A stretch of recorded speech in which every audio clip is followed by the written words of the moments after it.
Hello everyone, welcome back to my channel English by JP Narayan. आइए आज हम लोग सब्जेक्ट वर्ब एग्रीमेंट के अंतर्गत पार्ट 4 में कुछ ऐसे शब्दों से रूबरू होंगे जो शब्द सब्जेक्ट वर्ब एग्रीमेंट या सब्जेक्ट वर्ब कंकर्ड टॉपिक के अंतर्गत जब वे शब्द सब्जेक्ट बनकर आएंगे तो उनके साथ वर्ब किस प्रकार का हम प्रयोग करेंगे।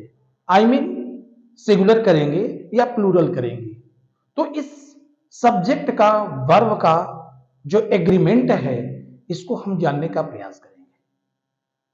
विशेष रूप से मैं ये कहना चाहूंगा कि वे शब्द ऐसे शब्द हैं जो अक्सर हम कंफ्यूज हो जाते हैं, भूल कर जाते हैं। उस शब्द की प्रकृति को देखकर, उस शब्द के स्वरूप को देखकर ऐसा लगता है कि शब्द अपने आप में प्लूरल है और हम प्लूरल वर्ब का प्रयोग कर जाते हैं, जबकि वो रॉन्ग हो जाता है। और इस तरह का प्रश्न अक्सर correct incorrect point of view से, सिंटेक्स पॉइंट ऑफ व्यू से हर प्रकार की प्रतियोगी परीक्षाओं में पूछता है। और यदि हम उस चीज को अगर गहनता से नहीं जानते हैं, नहीं समझते हैं, दैट मीन्स वो शब्द हम गलत कर जाते हैं। तो कुछ ऐसे ही शब्दों की हमने एक संकलन आप देख रहे होंगे कि बोर्ड पे अंकित किया गया है। आइए उन शब्दों से रूबरू होते हैं और जानने का प्रयास करते हैं। आप देखेंगे सबसे पहले हम सब्जेक्ट लेते हैं, विषय लेते हैं। विषय में अगर हम बात करें तो आप देखेंगे physics, mathematics, civics, ethics, statics और लिंग्विस्टिक्स। इस तरह से और भी शब्द हो सकते हैं, फोनेटिक्स, तो जेनेटिक्स। तो ऐसे ये बहुत सारे ये शब्द हैं जिन शब्दों के अंत में आप देखेंगे तो यस लगा हुआ है। देख लीजिए, सबके अंत में एस लगा हुआ है।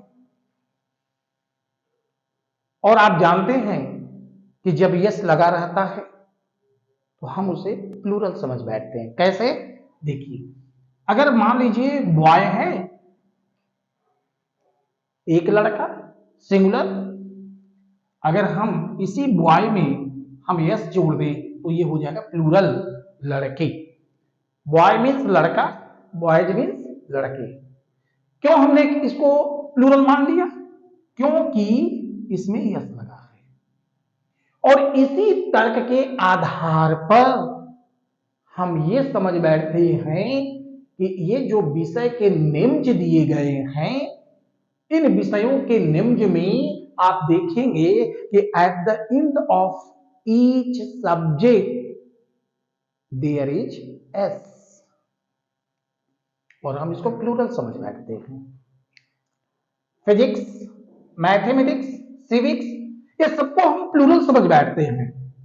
नो, नेवर, नॉट, ऐसा नहीं है। ये सारे के सारे शब्द जितने भी दिए हुए हैं ये सब आपके सिंगुलर है। शब्द में एस ऑलरेडी लगा हुआ है तो हम इसे प्लूरल नहीं समझेंगे। ये अलग से नहीं लगा हुआ है, ये शब्द की अपनी मूल प्रकृति है, मूल जो है उसकी कह लीजिए कि मूल में वो लगा हुआ है S.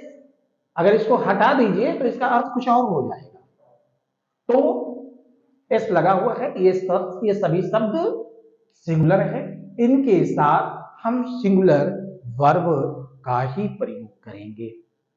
Physics is a difficult subject or an interesting subject. Mathematics is a very interesting subject. Civics is interesting subject. जो भी आप कहें XYZ, तो ये इनके साथ हम सिंगुलर वर्ब का प्रयोग करेंगे। अब आइए हम बात करते हैं इसके अपवाद के बारे में। क्या इसका अपवाद भी है? क्या हम इसके साथ हेल्पिंग वर्ब आर का भी प्रयोग कर सकते हैं? कर सकते हैं, एक कंडीशन है, इसको जरा ध्यान दीजिएगा। कर सकते हैं, एक कंडीशन है। कब करेंगे? जब हमारे सब्जेक्ट के नाम के पहले हिज, द, सच अगर ऐसे शब्द लगे हों, प्रोनाउन लगे हुए हों, पजेसिव प्रोनाउन लगे हुए हों, मेरा, तुम्हारा, उनका, उसका, अगर इस तरह के लगे हुए हैं तो इसका मतलब ये हो गया कि हम उसके साथ हेल्पिंग वर्ब प्लूरल प्रयोग करेंगे। क्यों? क्योंकि उस वक्त जब ये हिज, द, सच ऐसे अगर लगे हुए होंगे तो इसका मतलब कि उनके जो है हम गुणों का वर्णन कर रहे हैं। अगर उदाहरण के रूप में देखा जाए, हिज मैथमेटिक्स आर वीक, इसका मतलब कि उसका गणितीय हिसाब एक गुण को व्यक्त कर रहा है। तो गुण को जब व्यक्त कर रहा है दैट मीन्स इन प्लूरल, तो हम प्लूरल वर्ब का प्रयोग करेंगे। इसके साथ जो है जो भी हेल्पिंग वर्ब हो यहां प्रेजेंट में है तो आर का प्रयोग करेंगे। इस तरह से हो गया। अब आइए हम दूसरे शब्दों पर गौर करते हैं, उनकी क्लासिफिकेशन के बारे में। देखिए, डॉट्स, बिलियर्ड्स, डोमिनोज, ये जितने भी शब्द आए हुए हैं दे बिलोंग टू गेम, ये गेम से रिलेटेड हैं। डार्ट्स है, बिलियर्ड्स है, डोमिनोज है, इनके भी अंत में आप देखेंगे यस लगा हुआ है, इनके भी अंत में यस लगा हुआ है। तो क्या हम इसे प्लूरल मान लेंगे? नहीं, ये भी जो है अपने आप में सिंगुलर हैं और इनके साथ हम सिंगुलर वर्ब का प्रयोग करेंगे। आगे बढ़ते हैं, आगे बढ़ते हैं। हम कुछ ऐसे शब्द को यहां पे दर्शाए हैं जो शब्द डिजीज से संबंधित हैं, रोग से संबंधित हैं। आइए देखते हैं, rickets, diabetes, mumps, shingles, measles. अगर हम बात करें इसके हिंदी पे तो रिकेट्स सूखा रोग, डायबिटीज शुगर से ग्रसित रोग, मम्स गलसुआ, सिंगल्स दाग, मीजल्स खसरा। तो ये सब ऐसे रोग हैं जिनके अंत में आप देखेंगे यस लगा हुआ है, देखेंगे आप यस लगा हुआ है।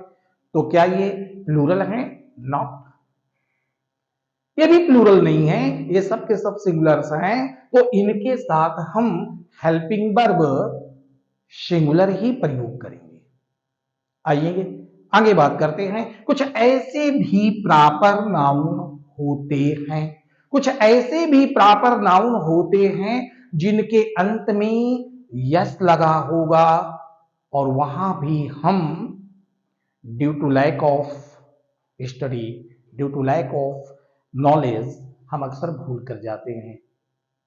तो अब देखेंगे कि उन वैसे प्रॉपर नाउन के अंत में यस लगे रहने से जो हम प्लूरल समझ जाते हैं और प्लूरल समझने का भूल कर जाते हैं, तो हमें यहां भी जानने की आवश्यकता है कि वहां पे हम प्लूरल न समझ के उसे हम सिंगुलर ही समझेंगे और उसके साथ हम सिंगुलर वर्ब का प्रयोग करेंगे। तो देखें आप, Naples, the United Nations, the United Nations, ये हो गया आपका द यूनाइटेड नेशंस। आगे देखेंगे वेल्स, इसके बाद देखेंगे आप ऐसे द यूनाइटेड स्टेट्स, स्टेट्स भी आ जाएगा, the United states, STATES states. तो इन सब में जो है यस लगा हुआ है, हम इसे भी सिंगुलर ही मानकर चलेंगे और मानकर नहीं चलेंगे, है सिंगुलर है, सिंगुलर है। तो ये सिंगुलर है और इनके साथ हम सिंगुलर वर्ब का प्रयोग करेंगे। तो आप देख सकते हैं कि जो भी स्क्रीन पे अभी हमने आपको बताया, ये सभी शब्द के अंत में यस लगे हुए हैं और अगर किसी क्रिया, किसी वर्ब का अगर ये शब्द सब्जेक्ट बनकर आए तो वो हेल्पिंग वर्ब सिंगुलर ही प्रयोग करेंगे। मुझे उम्मीद है कि आज का ये चीज आपको समझ में आ गया होगा। यदि समझ में आ गया है तो आप लाइक करें, शेयर करें, सब्सक्राइब करें। धन्यवाद।